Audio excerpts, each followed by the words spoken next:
Hello everyone, in this video we're talking about the constant rate of proportionality.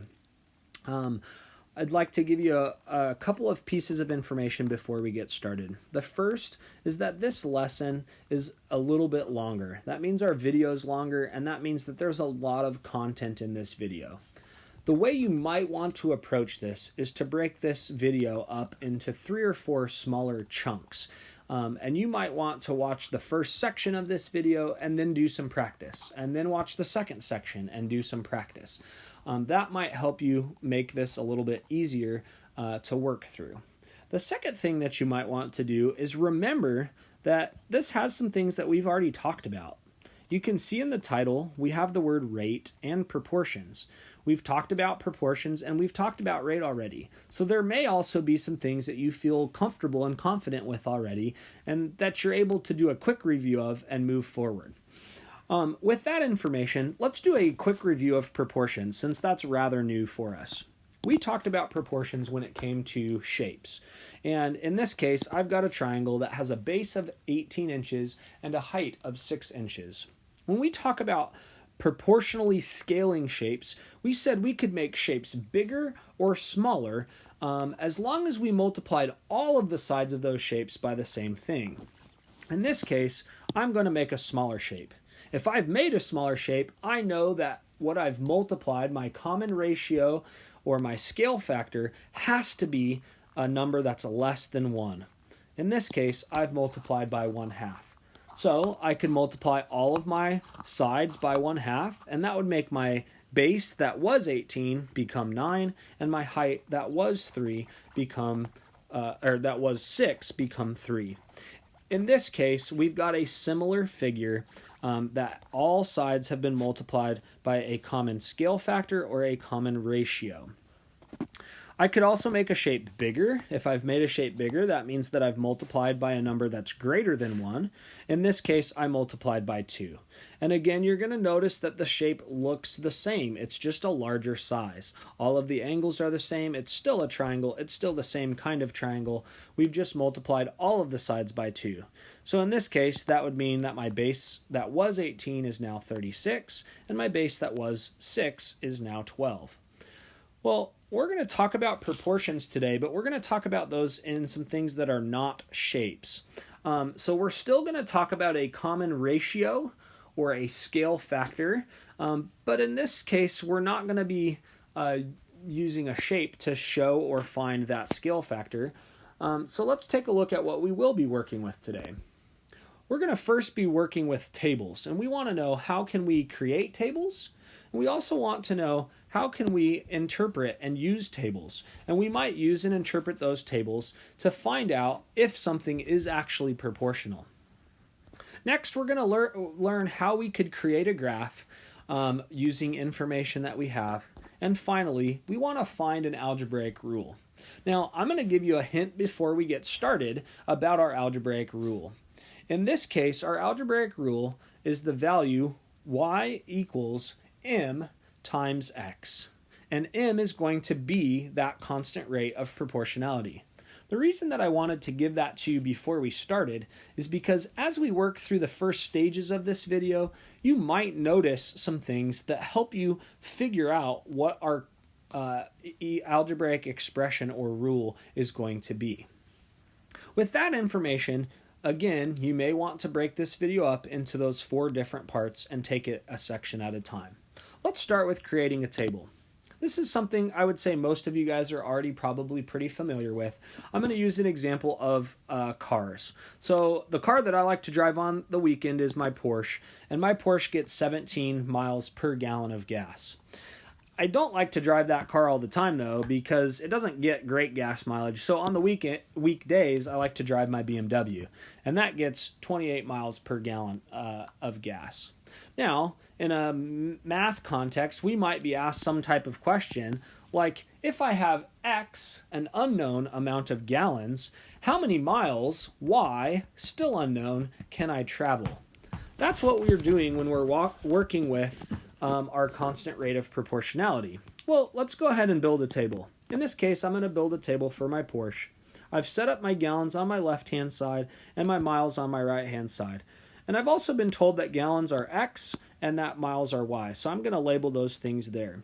One quick tip is you can set these tables up however you want to, and you may see them set up many ways. But if you always put your x on the left-hand side and your y on the right-hand side, it's going to help make sure that you're always following the same process. Next, let's start filling our table out. If I have 0 gallons of gas, well, it makes a lot of sense that I get 0 miles on those 0 gallons of gas. And in fact, this is a really important part when it comes to constant rate of proportionality. We should always see 0 and 0 match up with each other. If we don't, then that tells me that it's not a constant rate of proportionality. Let's continue filling out this table. In this case, if I had 1 gallon of gas, I should obviously get 17 miles. Well, and I could continue this and think about 2 gallons of gas, where I would get 34 miles. 3 gallons of gas, I'd get 51 miles, and 4 gallons of gas, where I'd end up with 68 miles. Now, there's a couple different ways I could have calculated that. The first way is I could simply have added 17 each time. And the second way is I could have multiplied any of the values x by 17. So 3 times 17 would equal 51, or 4 times 17 would equal 68. Now, in order for this to be a proportional relationship, we need to recognize that for every 1 gallon of gas, it needs to have the same amount of miles that's happening on the right-hand side. So I'm going to walk through this process right now. For every 1 gallon of gas, you're going to start to see that I increased by 17 miles every single time. That is what constant rate of proportionality is about. It's constant. It's happening the same way. It's increasing by the same amount each time. In this case, my constant rate of proportionality for my Porsche would be 17 miles. Let's take a look at this same thing with my BMW. I've got my BMW, I've set my table up the same way. Gallons is on the left and miles is on the right. And I'm going to start to fill that table out. Well, I'm going to notice that 0 and 0 match up, and we said that's a really important part of our constant rate of proportionality. But maybe I wasn't as good about paying attention to how many gallons I was filling my car up with all the time, and maybe my table looked a little bit different. Well, in this case, you're going to notice that I don't have gallons 1, 2, 3, and 4. And so as I work on my next step to see how much I was changing by each time, I'm going to notice that that change wasn't always the same. It started out with 28, and then I had increase of 56, another increase of 56, and finally an increase of 140. We said that in order for this to be a constant rate of proportionality, we needed to have the same value every single time. And that doesn't quite seem to work. But if you notice on the left-hand side, we weren't counting per 1 gallon of gas. So one strategy you might choose to use is you might choose to set up another table. In this case, a table with 0, 1, 2, 3, and 4 gallons. Once we've done that, it's pretty easy to see that I have 28 gallons for every 1 mile that I'm going. And I know that the writing over there is really small. I apologize for that. Let's go ahead and look at how we might interpret a constant rate of proportionality table. In this case, we're going to talk about the growth of a tree. And let's talk about an evergreen tree, where we're going to say that it grows Y inches in X months. Both of those stand for unknown things right now.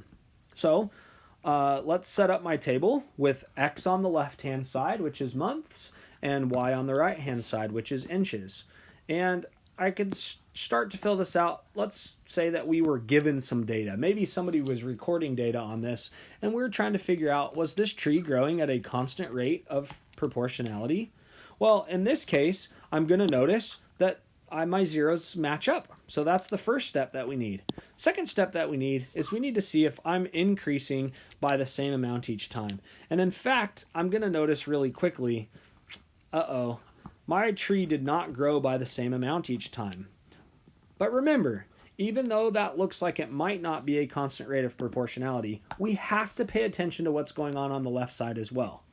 Was I increasing by 1 month each time? In this case, no. I increased by 2 months, 2 months, and 8 months. So we may want to build another table that shows my evergreen tree growing every 1 month. This is awesome because I'm already given some information. So I only need to find 2 values in this particular table. And I'm going to use a little bit of math to help me with this.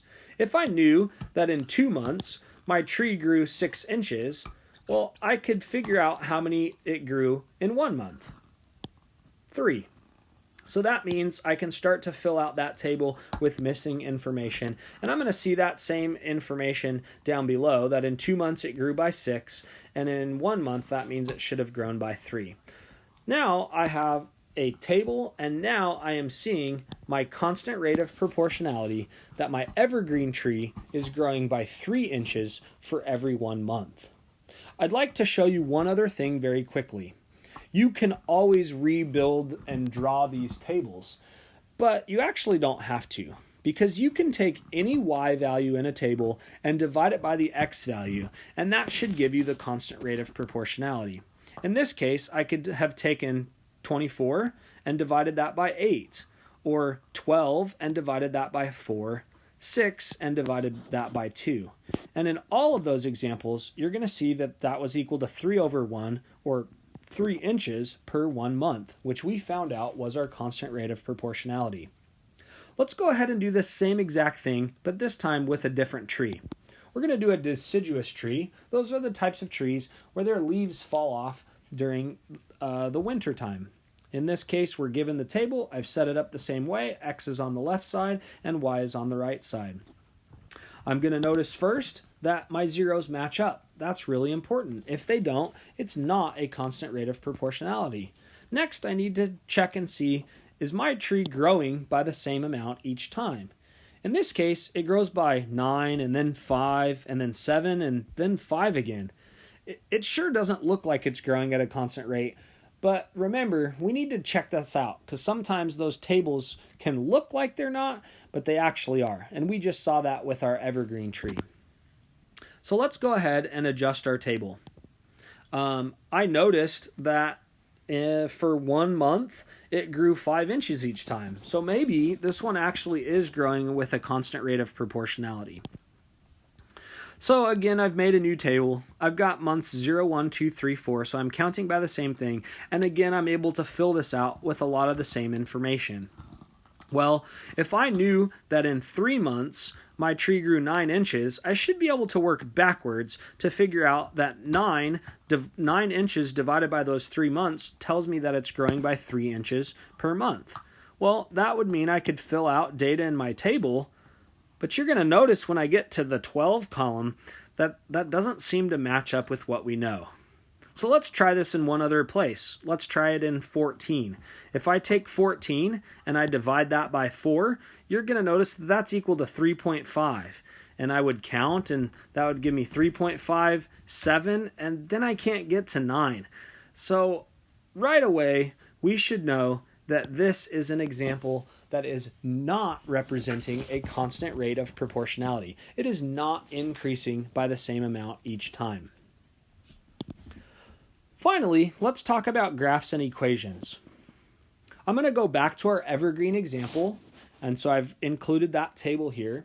And we're going to talk about creating an equation first, because if you've been paying really close attention, you might already know how to write the equation for this particular problem. In this case, we knew that our evergreen tree grew by 3 inches per month. And that means that our equation should be y is equal to 3 times x. 3 is our constant rate of proportionality. And I can go ahead and fill some more information out in my table because I should be able to take 3 and multiply it by x, and every single time it should equal what's in the y column. And you can see, in fact, that as I'm doing that, this worked out perfectly. So y is equal to 3x. 3 times 0 equals 0, 3 times 1 equals 3, 3 times 2 equals 6, 3 times 3 equals 9, and 3 times 4 equals 12. This is an example of constant ratio of proportionality, and we've used an equation to show what's going on. Next, let's go ahead and look at a graph. First, I'm going to set up my graph. I'm going to remember that my x-axis is on the horizontal line and my y-axis is the vertical line. I'm going to label my graph, and I'm going to remember as I label that graph, I'm always going to label directly on the lines and not in the spaces. Once I've done that, I can use information directly from my table to fill out my graph. I knew that at 0 months, I had 0 inches. At 1 month, the tree grew 3 inches. In 2 months, the tree grew 6 inches. In 3 months, the tree grew 9 inches. And finally, in 4 months, the tree grew 12 inches. I can use the data from my table directly to put information on my graph. And hopefully, you're going to notice that we create a straight line with those points that are in our graph. Pardon my puppy there. Finally, one of the cool things about graphs is we can use our graphs to build some other information. If I look at my graph, I can see information that wasn't included on my table, like what happened at 5 or 6 months. And that's really helpful for us. And we can also do that same thing with our equation.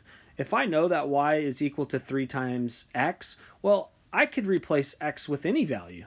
In this case, I could go y was equal to 3 times 5. And we just saw on the graph above that it should equal 15. That wasn't in our table, but it does in fact equal 15. 3 times 5 equals 15. And we could have done that with another value. Y equals 3 times 6, and that should equal 18, which it does, and that matches up on our graph. And we could really do this with any value. I could do a final value of y equals, I want to know how much is that tree going to grow in 26 months, right? And I can simply work that out. And I could use my table to find that, or my graph to find that place, my equation, or I could continue to build my table to work that problem out. These are all examples of how to work with constant rates of proportionality. I know there's a lot of information in here. So again, I've encouraged you to really maybe take this video one step at a time and get practice with each one of the sections that's here. Let me know if I can help as you're working, and as always, good luck.